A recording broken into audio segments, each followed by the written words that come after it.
Amway understands the importance of a healthy body and the role that our diet plays in our day-to-day lives. For example, if we don't consume enough vitamin A, our eyes will have difficulty adjusting to sudden changes in light, such as driving at night. One way to combat a deficient diet is by supplementing with vitamin A. Vitamin A is very important for your vision, but you can only take so much or it becomes deposited in other organs of the body. But beta-carotene, your body will simply convert as much as it needs to vitamin A.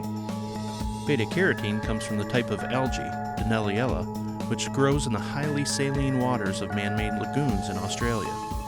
Salt water is pumped in from the ocean, and as water evaporates, the concentration of salt rises. The algae then works to protect itself from the challenging conditions by producing beta-carotene. It's a very stressful type of environment, lots of sunlight, which can be damaging. We're able to grow those and harvest them and extract out the beta-carotene. It's a really good source of beta-carotene that your body needs nutritionally.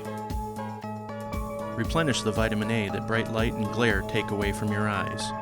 From a lagoon in Western Australia to your supplement, Nutrilite Multi-Carotene. In Ada, Corey Olson, WHQ News.